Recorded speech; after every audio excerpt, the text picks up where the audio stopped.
A quick follow.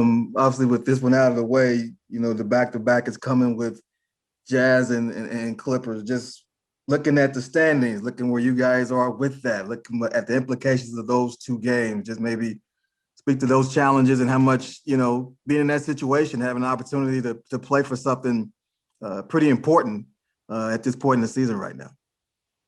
Yeah, we want to win every game when we go out there. So, obviously, these are two top teams in the West that, I'm sure that we'll see down the line at some point, maybe. So, every game counts. I know we're going to be locked in. We're going to be ready. So, it's exciting.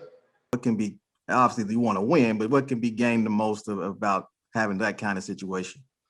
Just approach the game the right way. I hate to say this, but I don't take too much into it, win or lose. When you play these games, you don't know if a team coming off 4 and 5, you don't know if a guy's sitting, resting, and whatnot.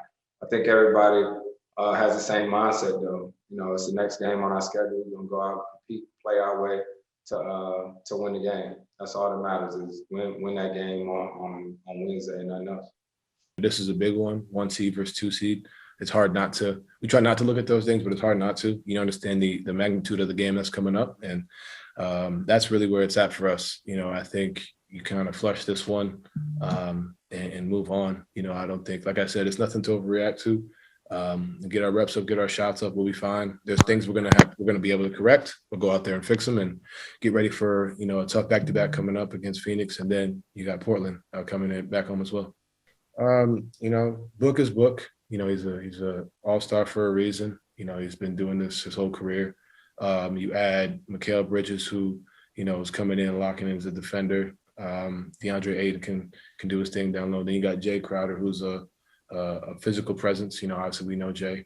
Then you add the mind of CP. You add the mind of CP with the skill of Book. That's definitely you see why they're in second place. And I think that's really an underrated thing with Chris Paul and just his knowledge of the game and putting guys in situations. And then you add their bench unit. They do a lot of things well. They rotate. They're aggressive. They're physical. They hit shots. They're a pretty diverse team. In that way. So I think that's what makes them really talented. And they've done things that they've been doing, but just at a higher level. I think this year, and I think that's what makes them a unique team, and it's going to be fun.